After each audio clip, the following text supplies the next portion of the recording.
Sir అవన్నీ చెప్పను, ఒకటైతే చెప్పనా. ఇప్పుడు లోకేష్ గారు పాదయాత్ర ఏంటంటే ఏం రైట్ ఉందని పాదయాత్ర చేయడానికి? ఆయన గెలిచిన ఎమ్మెల్యేనా, గెలిచిన ఎంపీనా? ఏం రైట్ ఉంది అంటే? చంద్రబాబు నాయుడు గారు కొడుకు కాబట్టి ఓడిపోయినా గెలిచినా నువ్వు ఎట్లా అయినా సరే పార్టీ మీ నాన్నగారిది కాబట్టి నువ్వు ఏదైనా చేస్తావా? ఏం త్యాగం చేసావు ఈ సమాజం కోసం, ఈ రాష్ట్రం కోసం? నువ్వు ఒక ఎంపీ వచ్చి నువ్వు ఓడిపోయిన ఎమ్మెల్యే, నువ్వు ఒక ఎంపీ వచ్చి నీకు జీహుదు రావాలా?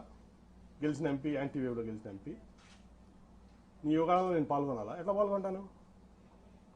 ఏం ప్రోటోకాల్తో పాల్గొంటాను?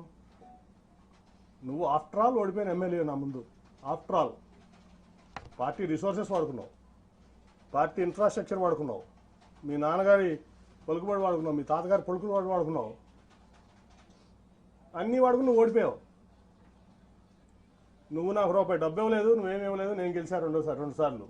నీ పార్టీని భుజాల మీద పెట్టి మోసా కృష్ణా జిల్లాలో 2013 నుంచి 14 ఎలక్షన్ అయ్యే వరకు నా ఆస్తులు అమ్ముకున్నా, వ్యాపారాలు మానుకున్నా.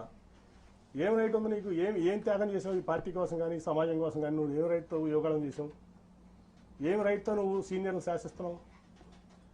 ఏం రైట్ ఉందా నీకు? ఓ 10 సార్లు ఎమ్మెల్యే చేసావా? 10 సార్లు ఎంపీ చేసావా? ఏం ఆస్తి అమ్ముకున్నావు? నేను ఆస్తులు అమ్ముకున్నాను, 2,000 కోట్ల రూపాయల ఆస్తులు. నేను ఈ పార్టీ కోసం అనండి, నా ప్రజా జీవితం కోసం అనండి, నా వ్యాపారం ఆపుకున్నా. నువ్వు హెరిటేజ్ ఆపుకున్నావా? మీ నాన్నగారు వచ్చిన నుంచి ఇప్పుడు వరకు మీ కుటుంబాన్ని ఆస్తి అమ్మిందా ఈ పార్టీ కోసం?